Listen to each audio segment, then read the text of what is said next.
Welcome to the Deep Dive. Today, we're tackling something, well, really heavy, but incredibly important. You've brought us this amazing stack of sources, deep historical dive, psychological ideas, political breakdowns. It's a lot, but that's what we do here. We're going to try and pull out the absolute key insights. What really made Nazi ideology tick beyond just the awful racism? How did they actually get power and, crucially, keep it? And then there's this fascinating hypothetical you found. What's left of Nazism if you take out the genocide? Plus, a look at a psychological idea that gives us maybe another angle on all this. Yeah, it's definitely complex territory, and these sources really do cover a lot of ground, historically and psychologically. Our aim, as always, is to break these complex ideas down, make them understandable, and just report impartially on what the sources say. We're exploring the ideas themselves, not giving them any endorsement. Okay, let's get into it then.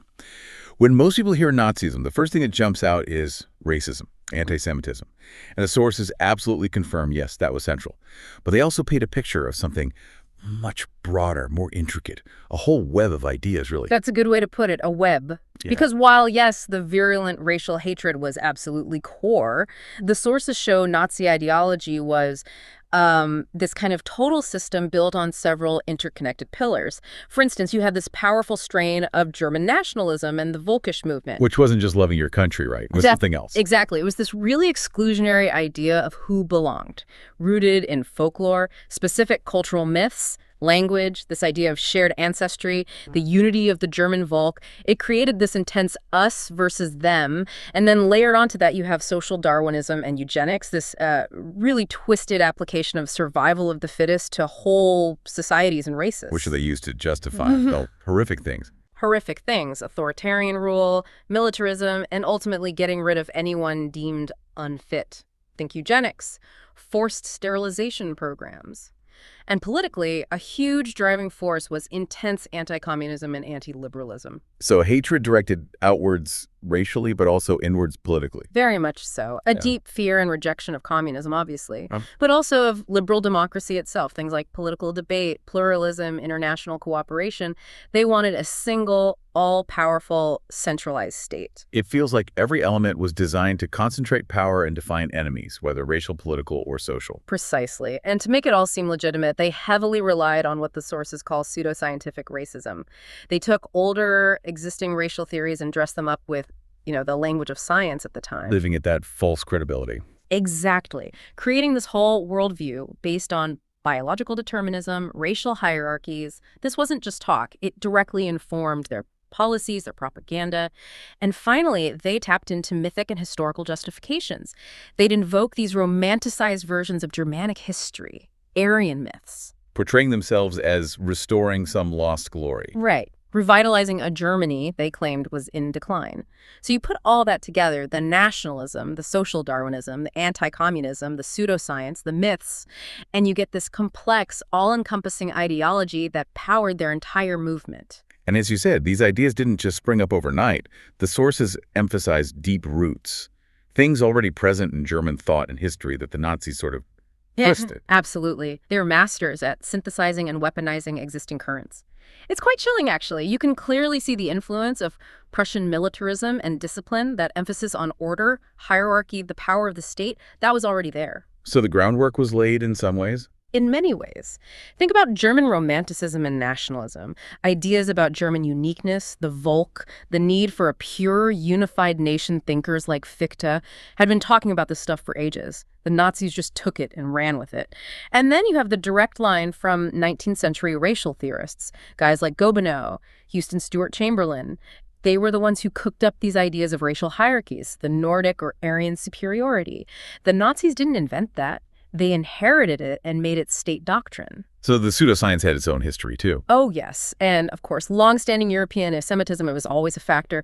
But the Nazis amplified it massively, turned it into this conspiratorial racial hatred, blaming Jews for everything wrong after World War I. Which connects to that sense of grievance, right? The feeling after the war. Exactly. The stab-in-the-back myth, the idea that the army wasn't defeated but betrayed by civilians, communists, Jews, combined with the resentment over the Treaty of Versailles, that created this incredibly fertile ground of anger and humiliation. Something that Nazis could exploit. Skillfully exploit. And you can't ignore Hitler's personal experiences either. His time in Vienna, soaking up all that anti-Semitic and nationalist stuff, really cemented his worldview. So yeah, it was this toxic brew of existing history, philosophy, racial theories, political anger, and personal obsession. Okay, so that's the complex ideology. But the how is just as crucial, maybe even more terrifying. Yeah. Your sources talk about these protocols of power, the methods they use to get control and keep it. How did that actually work on the ground? Well, it was a combination of really meticulous organization and just ruthless efficiency, coupled with psychological warfare. First off, their centralized party structure was key. Like a pyramid scheme of control. Kind of, yeah. Highly organized, hierarchical. You had these regional divisions, Gaui, Kreis, big administrative chunks, each with a leader reporting upwards. And ultimately, everyone answered to Hitler. It ensured absolute top-down command. But it wasn't just brute force, was it?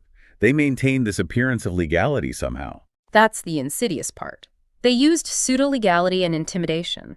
They actually used the existing system emergency decrees, changing the Constitution to dismantle democracy from within, all while pretending it was legal. While simultaneously using terror. Exactly. The legal facade was backed up by pure terror, suppressing any opposition, mass arrests, violence. It was constant.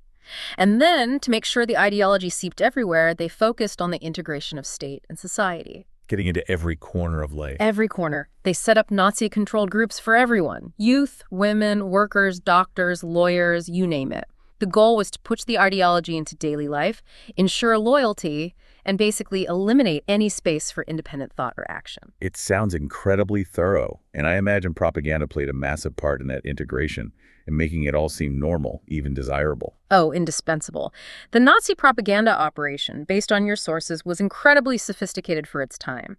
A real engine of control. It was all run by Goebbels' Central Ministry of Propaganda. Total control over information. Pretty much everything. Film, radio, newspapers, theater, music.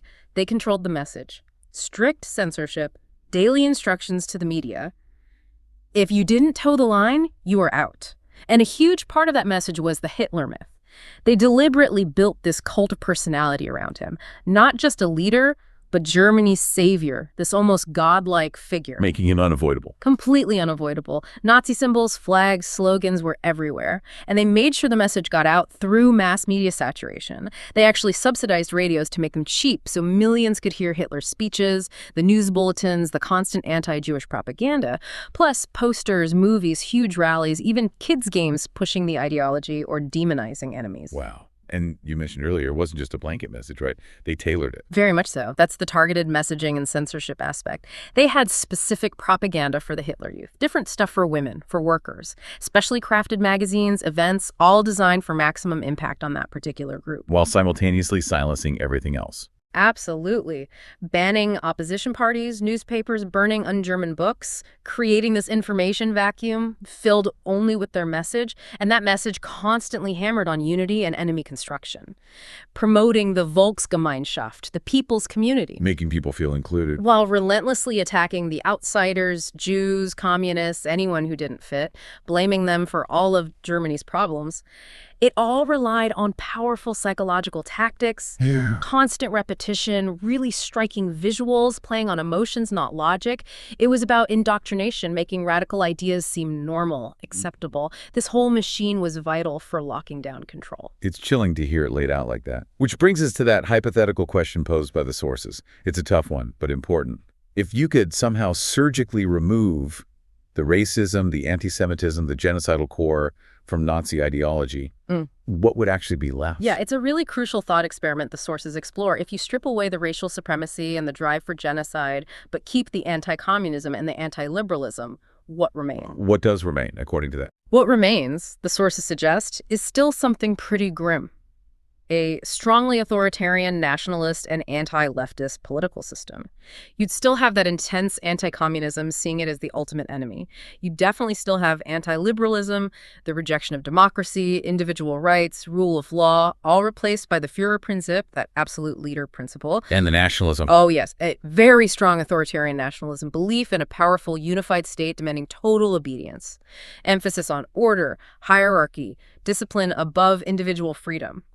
But crucially, what's gone is the specific ideological engine for ethnic cleansing, for the Holocaust. The whole racial supremacy justification disappears. And things like the quest for Lebensraum, living space, which was so tied to racial ideas that would be fundamentally different or maybe gone altogether, the justification for mass murder based on race vanishes. So the sources are drawing a line. It would still be a deeply oppressive system, but qualitatively different without the racial core? Exactly. The conclusion seems to be that this stripped-down version would look more like standard right-wing authoritarianism or maybe conservative nationalism. Still nasty, still anti-democratic, suppressing rights, using state power, imposing ideology, but not inherently genocidal in the way Nazism was. So the unique horror came from that specific mix. That's what the sources stress.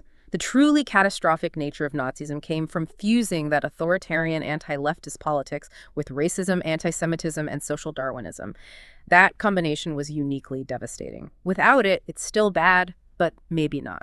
Uniquely evil in the same way. Okay. Now, shifting gears slightly, but maybe connected, you also flag some really interesting psychological material, specifically about Carl Jung's concept of the shadow.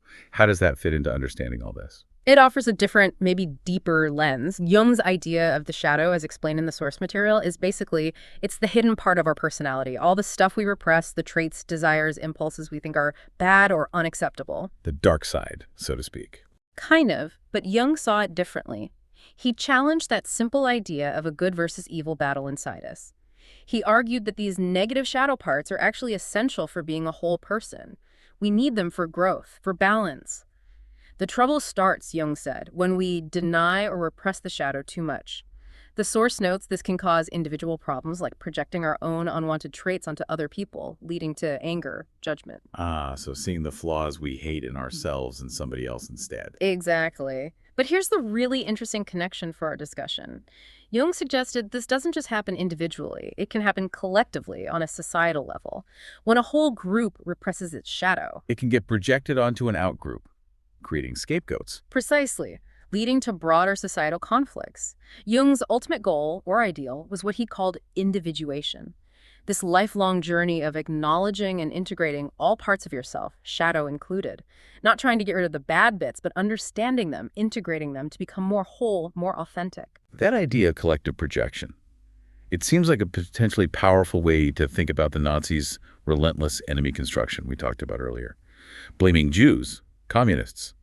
Could that be seen as Germany projecting its own shadow, its post-war trauma, its anxieties? That's certainly one way the Jungian perspective, as presented in these sources, could interpret it. Instead of the nation confronting its own internal difficulties, the humiliation, the economic chaos, the moral questions, it becomes easier psychologically to project those negative feelings, that collective shadow, onto an external group. Making them the source of all problems. Right. The Jews, the communists, become the carriers of the nation's repressed fears and failings. It creates this false sense of internal purity and unity by demonizing the other. It's a psychological mechanism that can have absolutely devastating real-world consequences, as we saw. This has been incredibly illuminating.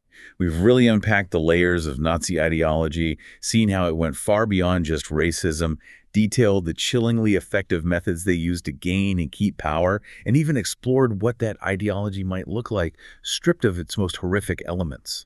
And connecting it to Jung's shadow, that adds another powerful dimension. Yeah, and I think the big takeaway connecting all these threads is just how vital it is to understand these complex dynamics, the historical factors, the political methods, and the underlying psychological currents. It's crucial for making sense of the past, but also, frankly, for navigating the present. It shows how potent ideas, methods, and psychology can combine. The sources have definitely pushed us to look much deeper, beyond easy answers, at both history and ourselves. Which maybe leads to a final thought, something for you, the listener, to chew on. Thinking about both how historical movements exploit existing ideas and grievances, and how these deeper psychological dynamics like the shadow operate, how do we, as individuals, but also as societies, get better at facing uncomfortable truths? How do we integrate the less desirable parts of our own history, our collective narratives, even our own personalities, instead of projecting them outwards? What's the role of critical thinking, of self-awareness, in stopping these hidden forces from driving us towards repeating destructive patterns?